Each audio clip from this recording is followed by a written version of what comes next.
ये कहानी है धर्मपुर नाम के एक छोटे से गांव की।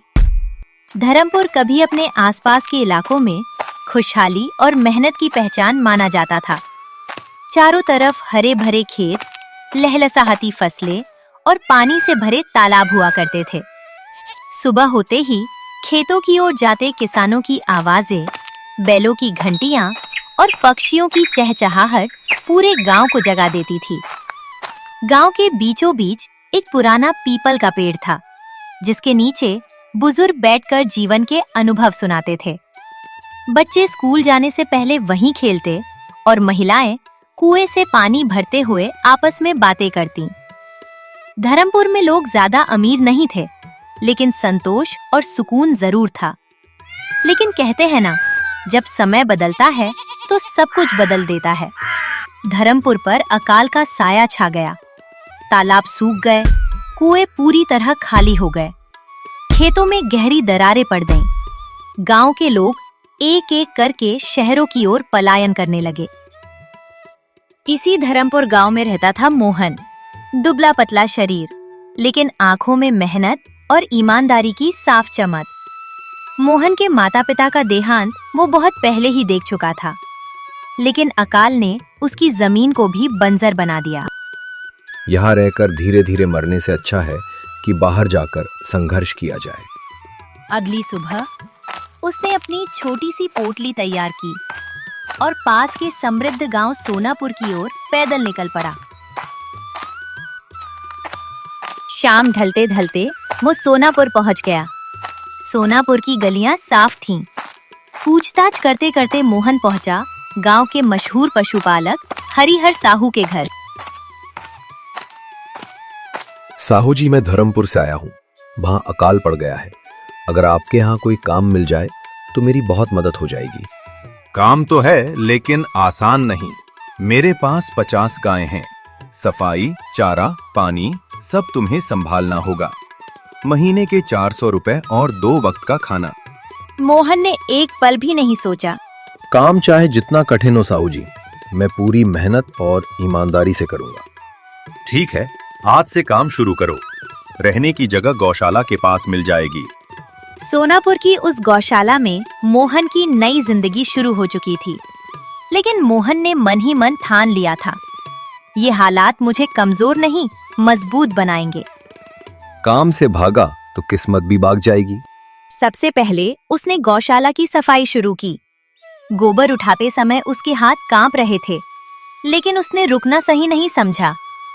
एक एक जानवर को वो ध्यान से देखता। कौन ठीक से खा रहा है, कौन सुस्त लग रहा है, किसे ज्यादा पानी चाहिए। कुछ ही दिनों में उसे जानवरों की भाषा समझ आने लगी। मोहन सिर्फ काम नहीं कर रहा था, वो जिम्मेदारी निभा रहा था। हरिहर साहू रोज सुबह बिना बताए गौशाला का चक्कर लगाते थे। एक दिन उन्होंने देखा कि मोहन अपने हिस्से का काम खत्म करने के बाद भी एक बीमार गाय के पास बैठा है। अरे मोहन, अभी तक यहीं हो? बाकी काम हो गया? जी साहू जी, काम हो गया है। बस ये गाय ठीक से चारा नहीं खा रही, तो मैं इसे थोड़ा गुड़ मिला पानी पिला रहा था। हरिहर साहू कुछ नहीं बोले, लेकिन उस दिन पहली बार उनके चेहरे पर हल्की संतुष्टि दिखी। साहू जी, अगर काली को कुछ हो गया तो बहुत नुकसान हो जाएगा। हरिहर साहू परेशान हो उठे। डॉक्टर को बुलाया गया, दवा दी गई, लेकिन हालत सुधरने का नाम नहीं ले रही थी। अगर ये जानवर बच गया तो साहू जी का नुकसान रुकेगा, और अगर नहीं बचा तो शायद मुझे भी दोषी ठहराया जाएगा। ऊपर वाले, मेहनत बेकार मत जाने देना। अगली सुबह काली गाय उठकर खड़ी थी। उसने थोड़ा चारा भी खाया। मोहन, आज से तुम सिर्फ मजदूर नहीं रहे, तुम इस गौशाला की जिम्मेदारी हो। आज से मोहन, तेरी तनख्वाह 400 रुपए नहीं 700 रुपए होगी। और ये सिर्फ पैसे नहीं, भरोसे की कीमत है। साहू जी, आपने मुझ पर भरोसा किया, मैं इसे कभी टूटने नहीं दूंगा। समय बीतने लगा। मोहन के पास अब थोड़ी थोड़ी बचत होने लगी। उसने गांव के किनारे एक छोटी सी झोपड़ी बनवा ली। आज बदबू नहीं, आज सुकून है। सोनापुर में अब एक नई समस्या फैलने लगी।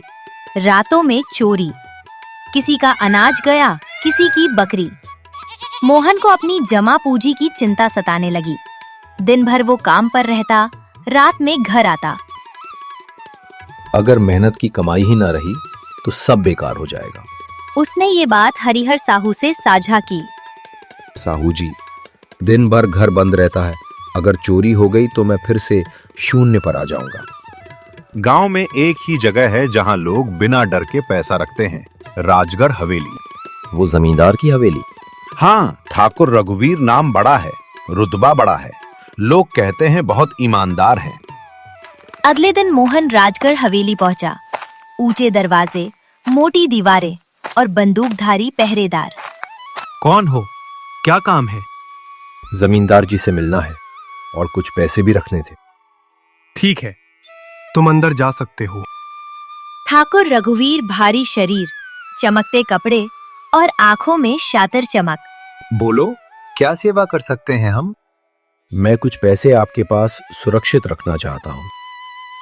कितने? करीब 6200 रुपए। रघुवीर सिंह ने अंदर ही अंदर सोचा, छोटी मछली है, पर शुरुआत के लिए ठीक। बिल्कुल सुरक्षित रहेंगे। मेरी हवेली में चोर भी डरते हैं। मोहन रघुवीर को पैसे देकर अपने घर चला गया। महीने बीतते गए। मोहन और मेहनत करता गया। उसका सपना बड़ा होता गया। एक दिन उसने तय किया, अब जमीन खरीदनी है। अब वक्त आ गया है जो पैसे ठाकुर रघुवीर को दिए थे उन्हें लेने का। मोहन राजगढ़ हवेली पहुंचा। ठाकुर साहब, मैं अपने पैसे लेने आया हूँ। कौन से पैसे? वही 6200 रुपए जो मैंने आपके पास रखे थे। कागज दिखाओ। आपने कहा था भरोसा काफी है। भरोसा शब्दों में होता है, हवेली में नहीं। ठाकुर साहब, वो मेरी जिंदगी की कमाई है। चल निकल जा मेरे घर से, गरीब कहीं का। मोहन उदास होकर अपने घर चला जाता है। ईमानदारी की यही कीमत होती है क्या? 2 दिन तक मोहन हरिहर साहू के घर काम करने नहीं गया। वो बस यही सोच सोचकर चिंता में था कि उसके पैसे कभी वापस नहीं आएंगे। 2 दिन बाद हरिहर साहू खुद मोहन के घर आए। क्या बात है मोहन, 2 दिन से काम पर नहीं आ रहे हो? सब ठीक तो है? मोहन ने सारी बात साहू जी को बताई। मोहन, ये लड़ाई अब सिर्फ तुम्हारी नहीं है। मोहन, सीधे टकराने से कुछ हासिल नहीं होगा। ठाकुर रघुवीर सिंह जैसे लोग सिर्फ एक चीज से हारते हैं, अपने लालच से। मोहन, अभी कुछ मत बोलो, बस मेरी बात ध्यान से सुनो। जो आप कहें साहू जी। योजना साफ थी, ठाकुर को उसी जाल में फंसाना जो उसने दूसरों के लिए बिछाया था। अगले दिन हरिहर साहू भारी कपड़ों में, साथ में एक मजबूत संदूक और 2 नौकरों के साथ राजगढ़ हवेली पहुंचे। आइए साहू जी, ठाकुर साहब अंदर ही हैं। ठाकुर रघुवीर सिंह की आंखें संदूक देखते ही चमक उठीं। बताइए साहू जी, आज कैसे आना हुआ? ठाकुर साहब, मुझे कुछ महीनों के लिए गांव से बाहर जाना है। लगभग 100,000 रुपए हैं। सोचा सबसे सुरक्षित जगह आपकी हवेली ही है। आज तो शेर हाथ लग गया। निश्चिंत रहिए साहू जी, आपका पैसा मेरी जान से भी ज्यादा सुरक्षित रहेगा। उसी समय दरवाजे से मोहन अंदर आया। ठाकुर साहब, आपने कहा था मैं कागज लेकर आऊं, तो मैं अपने पैसे लेने आया हूं। रघुवीर सिंह घबरा गया। उसकी नजर संदूक पर गई। अरे मोहन, गलती हो गई थी, मैं पहचान नहीं पाया था। और पूरी रकम लौटाकर मोहन के हाथ में थमा दी। वाह ठाकुर साहब, आप तो सच में बहुत ईमानदार निकले। वैसे अब मुझे पैसे रखने की जरूरत नहीं, व्यापारी खुद गांव आ रहे हैं। सब हाथ से निकल गया। रघुवीर सिंह को अपने किए पर पछतावा हुआ और उसने जितना भी धन जमा किया था वो सब चला गया। रघुवीर सिंह ने उसी दिन से अपने किए हुए सारे बुरे काम छोड़ दिए और एक नए जीवन की शुरुआत की। ये कहानी सिर्फ मोहन की नहीं, हर उस इंसान की है जो ईमानदारी से संघर्ष करता है। मेहनत देर से फल देती है, लेकिन न्याय जरूर देती है। और जो दूसरों का हक छीनता है एक दिन सब खो देता है। दोस्तों, अगर आपको ये वीडियो पसंद आया हो तो वीडियो को लाइक करें और चैनल को सब्सक्राइब करें। धन्यवाद।